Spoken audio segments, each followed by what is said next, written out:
Well, good evening and welcome to Tucker Carlson Tonight. Once again, for about the fourth night and 4 nights in a row, there is just a lot going on in the news. Up ahead, we'll have details about new dangers lurking in the Central American migrant caravan, the one that's just across our southern border tonight in Tijuana. The caravan is not what they told you it was. We'll tell you what it actually is. And then the question of voter suppression. Voter suppression is a phrase you're hearing a lot lately from Democrats. Suddenly it seems like it's 1956 again. But is voter suppression actually happening in America? We have the numbers on that, the conclusive numbers. Plus, with Christmas upon us, the left is mounting an attack on, naturally, Rudolph the Red-Nosed Reindeer. We'll tell you what they're saying about him. But first tonight, the big news. President Trump's former personal attorney, Michael Cohen, pleaded guilty in federal court today to lying to Congress. Cohen conceded that he was intentionally wrong. He lied about the dates of an abortive Moscow real estate deal when he testified to the Senate Intelligence Committee last year. Cohen's plea was, of course, big news on cable television. The president responded to it as well. He called Cohen, quote, weak and, quote, not a very smart person. Well, that's objectively true, of course. It's also worth asking why anyone would hire a weak, dumb lawyer. Someday we'll get to the bottom of that. But for now, let's consider what we have just learned about how Washington works. Apparently, it's now an enforceable felony to lie to the U.S. Congress. On one level, that is good news. We should take our own laws seriously. Functional countries do that. Nations in decline set up sanctuary cities and ignore their own borders. Nor is it implausible that Michael Cohen might have broken this law or really any other law. Nobody who knows him is shocked by the allegation. If Cohen was accused of running a cannibalism ring, you'd have to at least take the charge seriously. Anything is possible with that guy. So 3 cheers for law and order. The problem is, if you're going to enforce statutes, you have to enforce them fairly and evenly. The law has to apply to everyone. Otherwise, it's not really the law. It's a political weapon. Michael Cohen is facing 5 years in prison for telling Congress something that he knew was false. How often does that happen in Washington? If you watch C-SPAN, you know the answer. Constantly. All the time. There are almost never consequences, by the way. According to one study, between the Second World War and 2007, a total of only 6 people were convicted of lying to Congress. 6 people in 60 years. In other words, the law is not enforced, and that's why people break it so often. Watch this sworn testimony from 2013.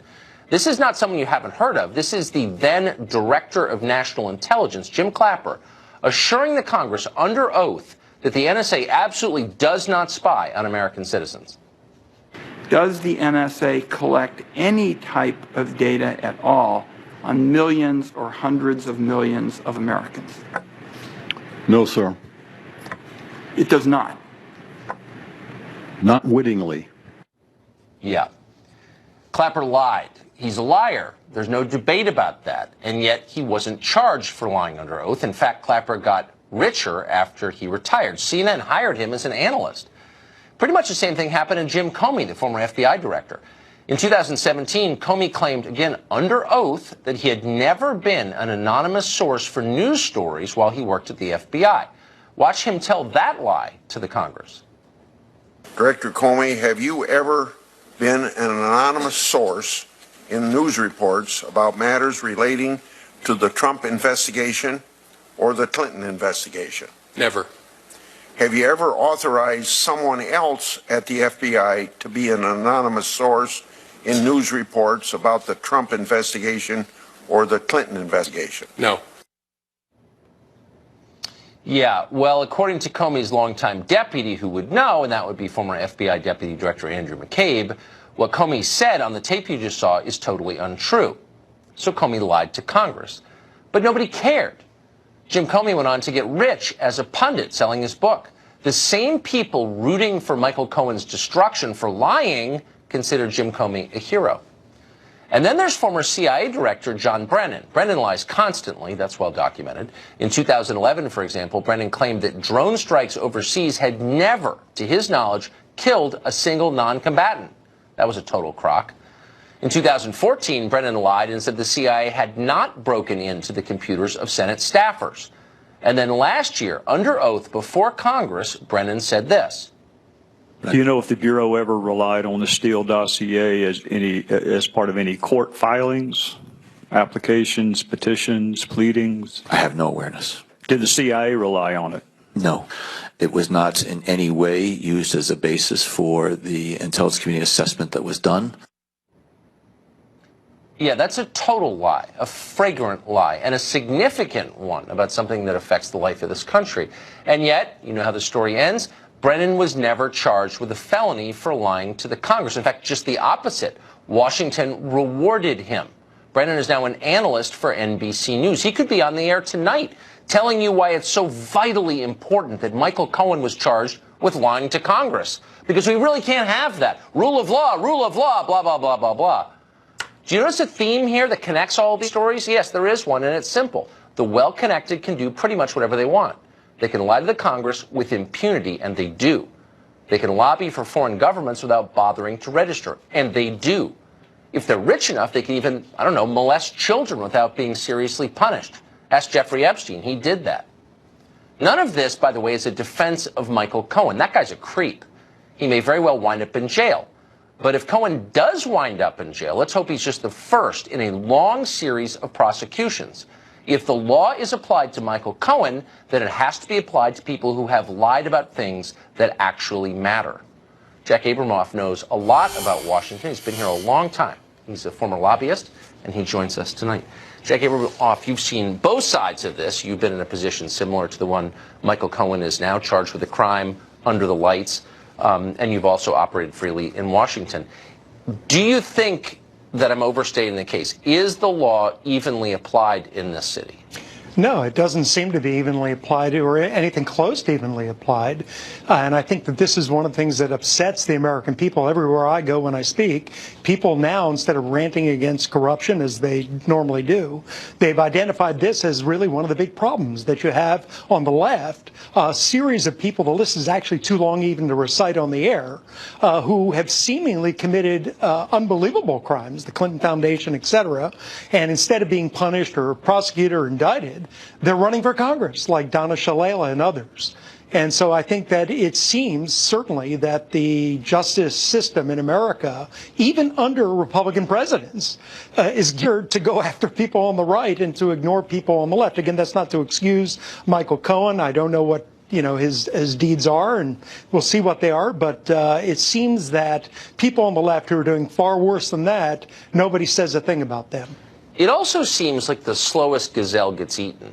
I mean, Michael Cohen is dumb, if I can just say, someone who knows him, and not personally popular, and obviously he's attached to a very unpopular presidential campaign and a very unpopular candidate.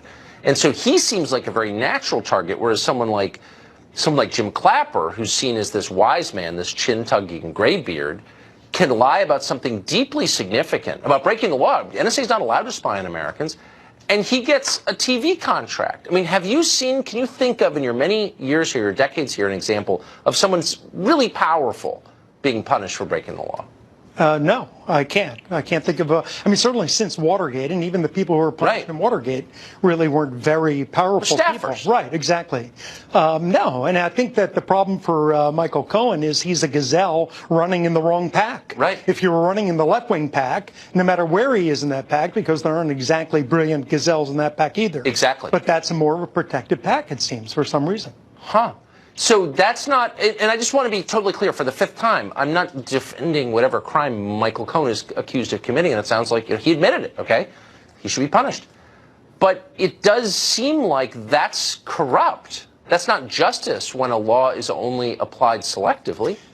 Well, it's corrupt and it's corrosive of the view of our system among the American people. There are a lot of people, even people on the left, I've talked to, who say, it doesn't seem like things are really being fairly applied, particularly the Epstein situation, which is absolutely abhorrent. Yes. Here's somebody who is molesting children, it seems, and facilitating the molestation of children by other powerful people, and they cut him a deal for 13 months in a county jail, I guess, where he got to leave the jail 6 days a week.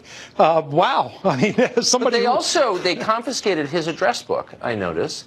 And it's online, and you can look at it, and it's fascinating. And a lot of people you and I know personally are in that address book. I don't think any one of them has ever been charged with anything, even though prosecutors knew exactly who he was hanging out with.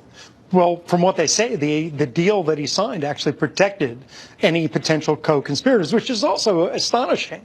How do you sign a deal like that? I know plenty of people I was in prison with who would love to have had a deal like that. That's exactly right. If only you benefited from that. Jack Abramoff, thank you. Thanks. An honest man who's been around. Jerome Corsi appeared on this program just the other night to describe what he believes are Robert Mueller's efforts to entrap him. And the special prosecutors blow you up. They do this, what I call perjury trap. It's really, they ask you a question. They have material they won't show you. You've forgotten about it. They say, you just lied because this email you forgot about in 2016 proves your current memory is wrong. I mean, it's a memory test.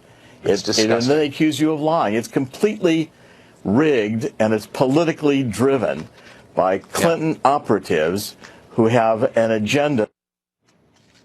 Now, of course, he says he's asked his attorney to draft a criminal complaint of his own to bring against Mueller for misconduct. How do we assess all of this? Elizabeth Price Foley is a constitutional law professor at Florida International University College of Law, and she joins us tonight. Elizabeth, thank you very much for coming on. If we take 3 steps back, I'm a little bit surprised at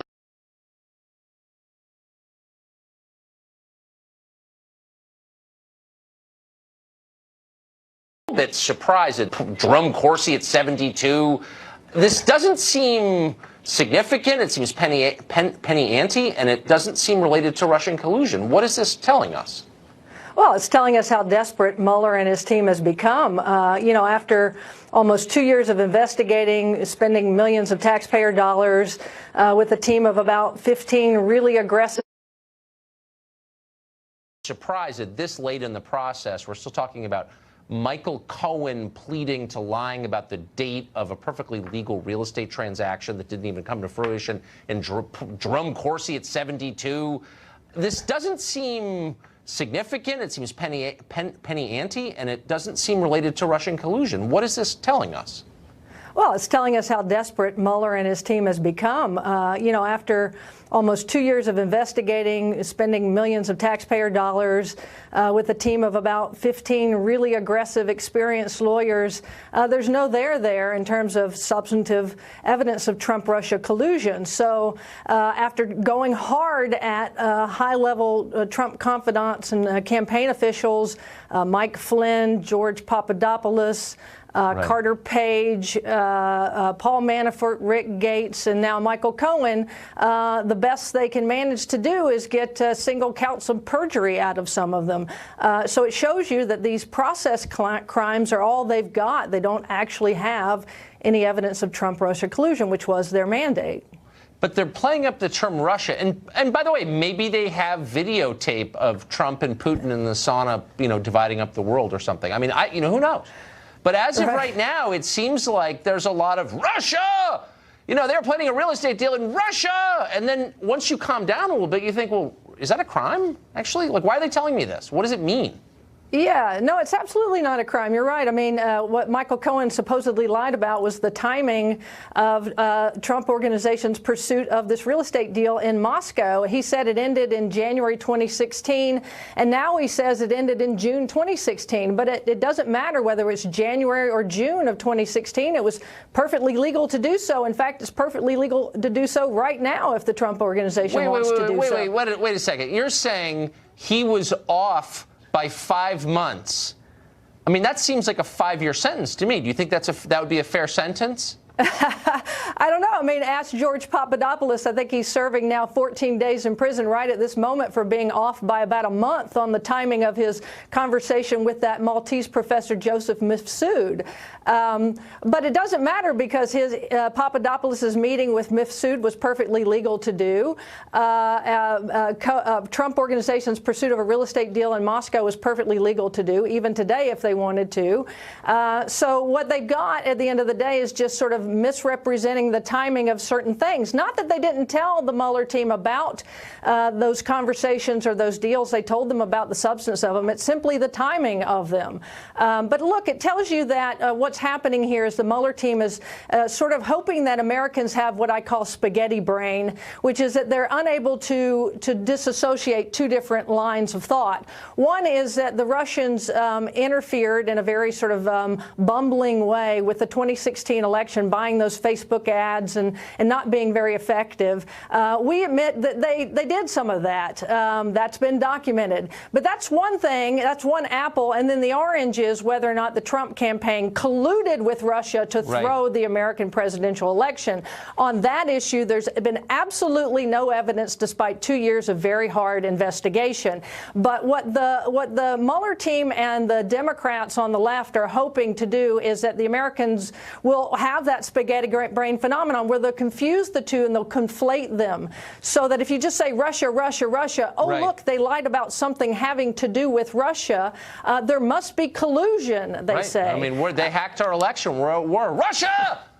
Right. It's very McCarthyistic, too. I mean, there's a certain irony here, right, that the new Democrats, when they take over the House in January, are going to be having hearings about all of this, and they're going to start sounding a whole heck of a lot like Joseph McCarthy did. So Adam Schiff and Jerry Nadler are the new Joseph McCarthys. I do this with my dogs with squirrels, so I know what it is. Professor, thank you very much. Great to see you tonight. Thanks. Stacey Abrams ran for office in Georgia. She lost fair and square, but she still is not conceding and is filing a new lawsuit instead because voter suppression. Was there any? We've got the numbers.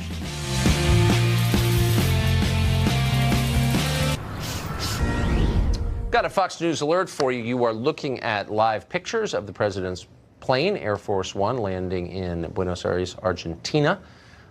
Tonight, I think it has just touched down right now.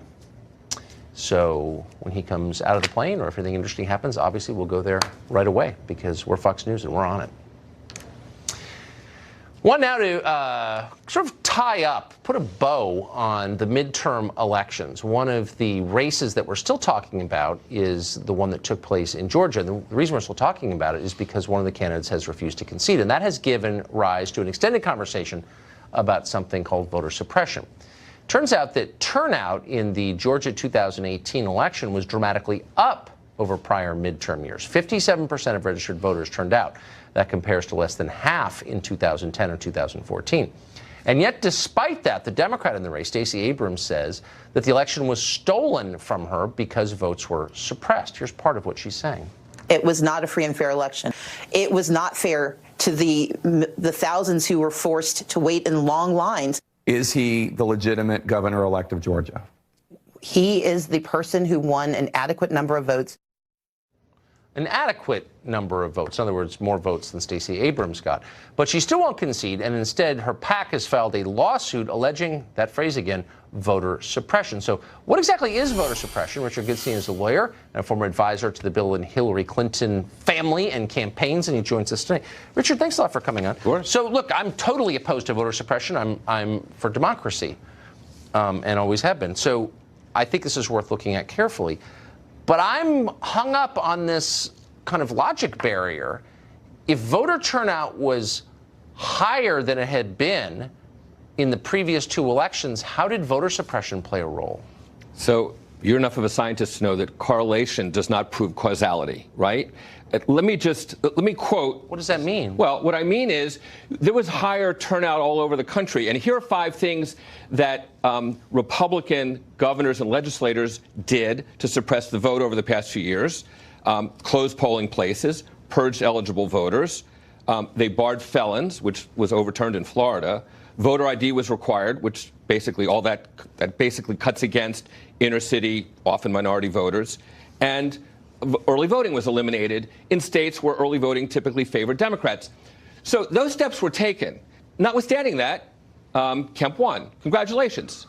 But that doesn't mean that there was no voter suppression. Okay, we know those steps but actually were taken. It does mean that because voter suppression is what it sounds like. It's the suppression of votes. But Stacey Abrams got more votes than any Democrat in 10 years in the state of Georgia. She got more votes than Hillary Clinton got, who was running for president in 2016. And so, I mean, where are the votes that were suppressed? I mean, she got a historic number of votes. I don't understand. So maybe there were attempts made, but they didn't work by definition, right? I mean, you could have better pitching and still have more home runs, right? Basically, we know that Kemp had tens of thousands of people declared ineligible, and disproportionately those tended to be African Americans. But no one's claiming they weren't ineligible. They didn't match. The ID didn't. their voter registration did not match the day of voting form, and that's the law in the state of Georgia. So I'm not sure. That wasn't the only reason. Again, I think there were plenty of other, again, there were polling places that were closed. I mean, there were various steps that were taken. Look, as a general rule. But will you at least concede that exit polls suggest that African Americans voted in the same proportion they had in previous elections in the state of Georgia? So there was no, exit polling did not detect any drop off in black voting, period.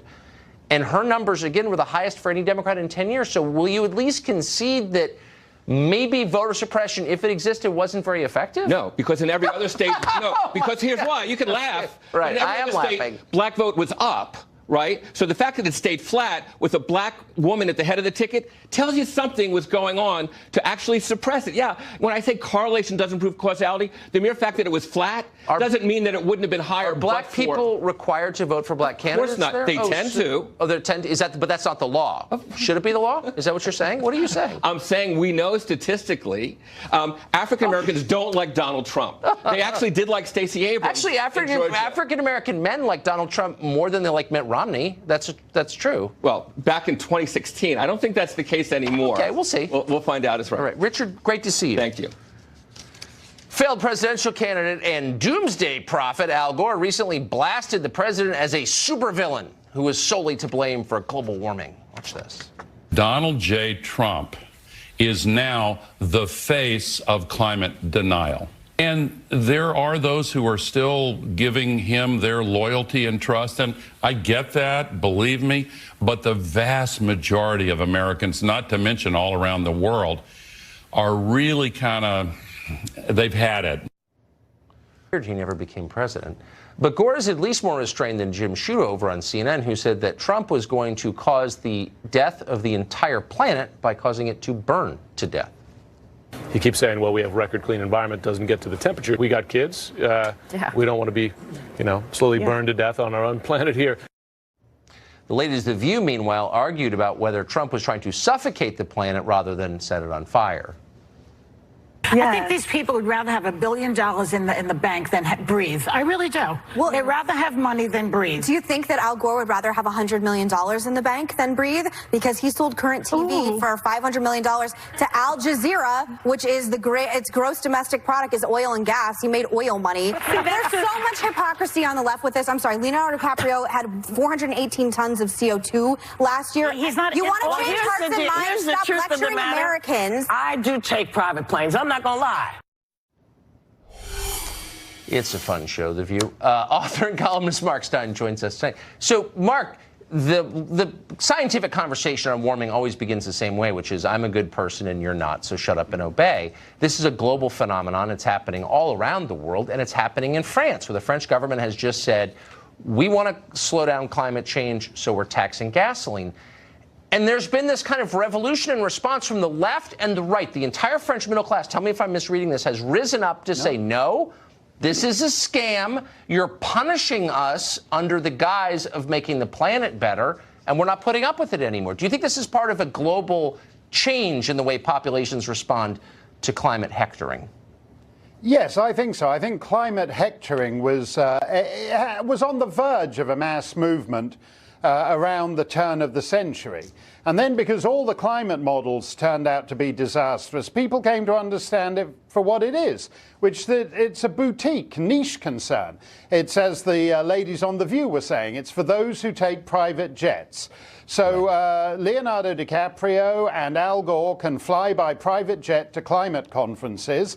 Al Gore's house in Tennessee has a carbon footprint 20 times bigger than the average American home. But that's because he's being virtuous and using his carbon footprint to save the planet, whereas you, Joe Schlub of 27B Elm Street, need to give up your washing machine and your dryer and be beating your clothes dry with the native women down on the rocks by the river, beating your loincloth dry. But so let me ask you a sincere question. If you really believed that climate was the greatest challenge we face, why would you even allow private planes to exist? I'm sincere in that question. Because I think it is actually a form of class war. It's a way, well, in macro terms, it's a way of the developed world denying the developing world any chance to live the kind of lives that people in the developed world live. And then within developed countries, it's a way for elites to tell people that, you know, when it's just Al Gore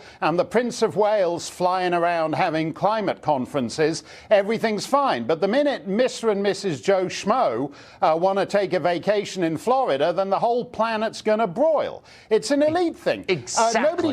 Nobody takes it seriously. Al Gore said we had 10 years to save the planet in January 2006. So we're almost 3 years past his sell-by date now. I mentioned the Prince of Wales. He was more specific. He said we had 96 months. So that was June 2017. And we're still here. I can't believe it. Saying the world is going to end. I'm especially glad that you're still here. Mark Stein, one of the few real geniuses I know. Thank you. I'm way past my sell-by date, Tucker. Me too. Up ahead, there is new evidence of danger lurking inside the migrant caravan stalled in Tijuana tonight. We'll tell you what it is after the break. Caravan now in Tijuana. It's not the people themselves, but the diseases that some of them could be carrying. And this is according to Mexican officials. Tijuana doctors say that 1/3 of caravan members are being treated for some kind of health issue. There are about 6,000 people in the caravan. More than 100 have lice or skin infections, 4 have HIV, 3 tuberculosis at least. Now, if these migrants are allowed into this country, no questions asked, of course, treating their ailments will become our responsibility. That's what we already do for illegal immigrants currently here, about 22 million of them. Meanwhile, an MS-13 member recently captured by the Border Patrol says he came with the caravan. You think he's the only one who came with the caravan? If you do, congratulations, you can be the new CNN White House reporter. While American elites lecture us on the importance of letting in anyone who wishes to move here into our country because immigrants are better than we are, life for actual Americans continues to get worse, and measurably so. New data show that in 2017, life expectancy for American middle-class citizens fell yet again, thanks in part to 70,000 drug OD deaths and the highest suicide rate in 50 years. It's not a stretch to say that life for ordinary people in this country is getting not simply shorter, but worse. And the most remarkable thing of all is that nobody seems to care. Tammy Bruce is a radio host and president of Independent Women's Voice, and obviously a fixture on this show, and we're grateful for that. So, Tammy, I guess what's so striking about this is not simply why it's happening, but the reaction you're seeing in Washington, or the lack of. I mean, if this were happening to any other group, Syrian refugees, migrant caravan members, if they were dying younger, wouldn't there be a national outcry about that? Well, we do have national outcries when we see major events happen, like, let's say, the AIDS crisis, right? Right, and we exactly. move in to make a difference. We want to do that. But the 70,000 overdoses you mentioned, Tucker, is more than the combined U.S. deaths in the Vietnam, Afghanistan, and Iraq war combined. So of all those wars that have, hurt the soul of this country, 1 year, 2017, 70,000 overdose deaths, more than the deaths in those wars combined. And then you have 47,000 suicides, which is an astounding number. But what we've got here is a government, and people say it's hopelessness. And we know that, of course, people turn to something like that. But the American people are resilient. What is new, and the CDC statistician guy said they've never seen numbers like this, but what's new is the opioid crisis, our action against that, and then Americans turning to illegal street narcotics like heroin and fentanyl. And I contend that they're not saying much about this because you have the start of it was through Obamacare and the healthcare dynamic of taking a pill instead of having a surgery because it was cheaper. That's right. But then also, now, in order to deal with this, 90% of the opioids, the fentanyl, the synthetic that is coming into this country is from Mexico, is from the southern border. It's a combination of Chinese influence as well, but it's Mexican. It's the Sinaloa cartel in Mexico. So in order to deal with this, Tucker, we'd have to actually talk seriously about border security. And we can't do that because then that would make Donald Trump look right. So we've got so many Americans being sacrificed because politicians don't want to have a conversation about security at the border. Every time I bring this up on this show, the person I'm debating blames America. It's a demand problem. That's right. Okay, that tells you and it's not. This is a big government problem established by the government, Americans abandoned, and then a refusal to address a core of what we could do, and then deal also with addiction, which we have to do, but deal with that core at the border, and they're not willing to do it. Tammy Bruce, thank you for that incisive analysis. Time now for Final Exam. Can you beat the experts at remembering what happened in the news this week? This week we have a special showdown between former Trump campaign chairman Corey Lewandowski and Dave Bossie, his co-author of a new book, a highly divisive Final Exam, after the break. They can remember what actually happened over the past 7 days. We've got a special version of Final Exam tonight. Corey Lewandowski and David Bossie are the co-authors of a brand new book called Trump's Enemies, How the Deep State is Undermining the President. We thought it'd be interesting to set co-author against co-author. They join us tonight. I cannot believe you agreed to do this. We're ready. Oh, we're excited. We're not above stunt casting the segment. That's exactly what we're doing tonight. All right. I'm not even going to bet. There is a kind of line in the studio on who's going to win, but I'm not going to tell you who's favored. I am going to read you the rules, though, so you know. That's right. And no cheating. Okay? Then he's out. It's not going to work. It's not going to work. We're watching carefully. Okay, hands on buzzers. I ask the questions. The first one to buzz in gets to answer the question. This is key. You have to wait until I finish asking before you answer. You can answer once I acknowledge you by saying your name.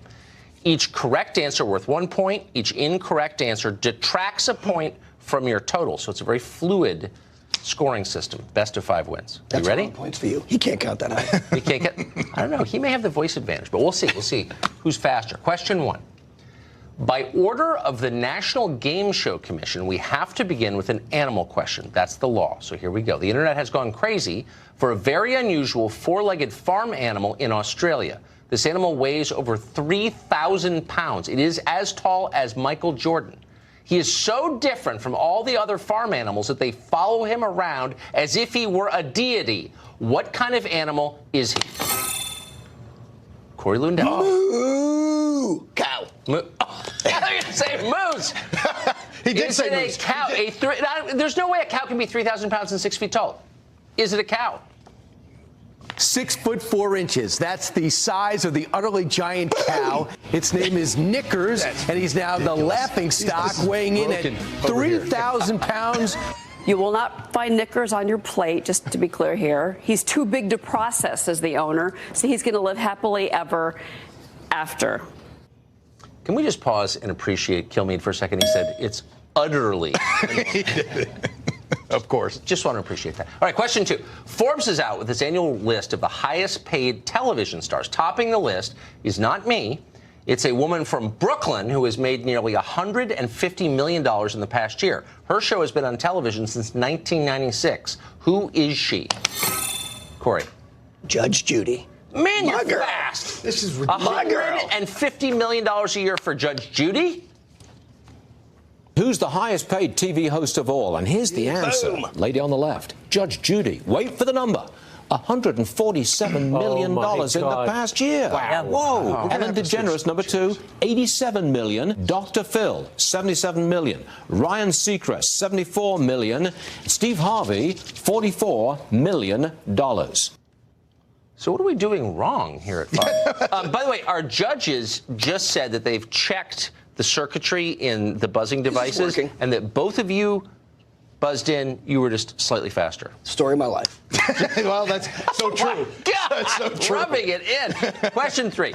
At a rally in Mississippi, the President of the United States told the crowd that as a young man, people told him he looked like which famous American icon? Dave, you blew it! Corey. At least it works. Robert Redford.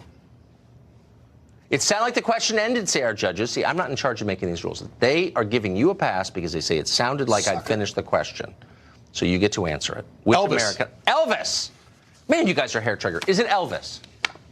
Other than the blonde hair, when I was growing up, they said I looked like Elvis. You see that? Could you believe it? I always consider that a great compliment. You guys have spent a lot of time on the president. Ever heard him sing? No. Not even for a second. Not even for a second. All right. We listen to Tiny Dancer a few times. We listen to, you liked Elton John a lot. I know you have. Such a sensitive song. I love it. All right, question 4. And it's 2-1, by the way. This is a multiple choice about the weirdest video of the week. An American tourist had a near-death experience high above the Swiss Alps after somebody forgot to buckle his safety harness and left him holding on for dear life. Which activity was the man doing at the time? Was it A, hang gliding, B, bungee jumping, C, skydiving? Corey. Hang gliding with the creepy porn lawyer. Seriously? CPL was there? Yes. We're not going to hold you to that. Was it hang gliding, as Corey said? A first-time hang glider holding on for dear life. His safety harness was not connected. He was left clinging to the pilot. The pilot was trying to land somewhere quickly, but he had trouble controlling that glider because he was steering with one hand. Creepy porn lawyer can't even hold on to his clients, much less a hang glider. All right, final question. This one also multiple choice. First Lady Melania Trump has unveiled the Christmas decorations at the White House. They feature tens of thousands of red ornaments. What is this year's theme? Is it A, Winter Wonderland, B, Blessings from the Heartland, or C, American Treasures? Corey. American Treasures. Is it, okay, let me just say, you're a savage animal. Can I just say that? You are. It's unbelievable. Is it C, American Treasures? American Treasures. Each room inside the White House highlights different American cities, presidents, and traditions. It's unbelievable. There are more than 14,000 red ornaments hanging from 29 trees this year, and there's a gingerbread house. Hey, Tucker, I never get tired of winning. You know, you are, and by the way, I'm looking, we have a mug. It's our Eric Wempel mug, and I don't know where it is. So they're back ordered. So we're going to give you the Golden Retriever mug instead, which I hope, So Can I come back and defend my title? Yes, you can defend your title. Boom. Anytime. And Mr. Bossy, I hope you will come back too. And I know that you let him win. You're a little bit of a loser. He's your co-author. You know what? He needs to feel a little better about himself, so I let him win. You're still splitting the royalties 50-50. Gentlemen, thank you. It was great to see you. That's it for this week's Final Exam. Pay close attention to the news all week. And tune in next week to see if you can beat the pros. We'll be right back.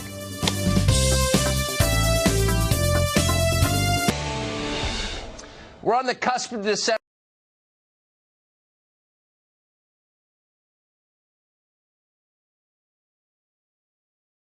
Shopping and caroling, but also new progressive attacks on Christmas. They mock the idea there is a war on Christmas, even as they wage it. Of course. This year's first target is the classic film Rudolph the Red-Nosed Reindeer.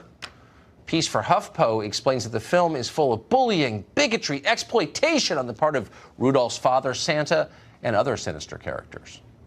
All right, son, try it on. I don't wanna. Daddy, I don't like it. You'll like it and wear it. Oh, but Daddy, it's not very comfortable. There are more important things than comfort. Dave Rubin hosts the Rubin Report on YouTube. He's a very wise man and joins us tonight. So, Dave, as I'm watching that, all of a sudden I had this kind of panic feeling and thinking, maybe I fell for an elaborate, ironic prank from HuffPo, and then I realized no, because they don't have a sense of humor. I mean, but reassure me, this is real, right?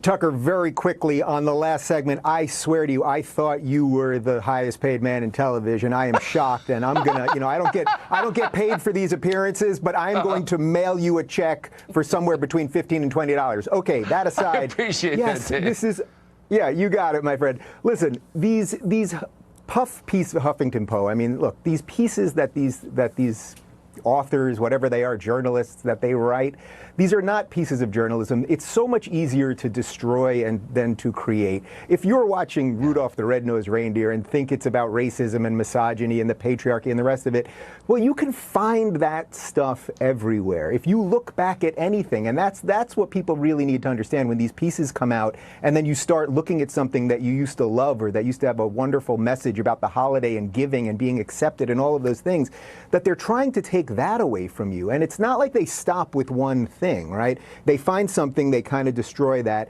and they'll move on to everything else that we love. So, eventually they'll move on to sitcoms that we love, whether it's Seinfeld for, doing something they've done, or Friends or whatever else it is. They'll go for cartoons. They've gone for Bugs Bunny. I mean, they will literally go for a sunset. Think of whoever's watching this right now, think of something you love that brings you a sense of peace and decency, and they will somehow somehow link it to the patriarchy and the rest of their politically correct nonsense. And we just need to realize that, as I said earlier, it's easier to destroy than create. Well, and that's what the they're smartest. just going to keep doing. And I think what we have to do is create. That's such a smart point. What are we creating? What is being created in this moment of destruction right now? Do you make me feel better? Well, that's what I'm worried about. Yeah, well, that's what I'm worried about, because there is some legitimacy that some of the things happening in the country and in the world should be destroyed at some level. Look, we've got major problems in academia. We've got major problems in the media. We want some change. I agree. Absolutely. So we want some change, but anyone can burn anything down. And the question is, we've put up so much goodness in the world. The United States and Western world has put up so much goodness related to freedom. We live in the freest country ever. We can do whatever we want in this country. And if your job all day long is to write pieces that actually destroy the stories that we're built on, and then don't offer an alternative. I mean, that's the thing. They never offer an alternative. Or if they do, it usually is about power to the state, which is actually dystopian, not utopian. So that's what we have to watch out for. And, you know, it's unfortunate because they write these things and then, you know, guys like us, we feel like we have to respond to them because we don't want people being brainwashed. But I'm glad that we did, because you just issued a challenge, I think, to the rest of us, which is create. You know, we need to create more. Let's create, man. Let's create. Let's do it. Dave Rubin, great to see you. We'll be back right after this. Goes faster than you think it will. That's certainly true of the last hour. We are out of time, but we'll be back tomorrow, 8 p.m. The show that is the sworn enemy of lying, pomposity, smugness, and groupthink. But it's not over for good, because Sean Hannity is live from New York right now. All right, Tucker, two things I'm never going to do in life, two shows. Jeopardy. I'm great at home. I'd blow it in person. I would too. And I'm not doing your quiz.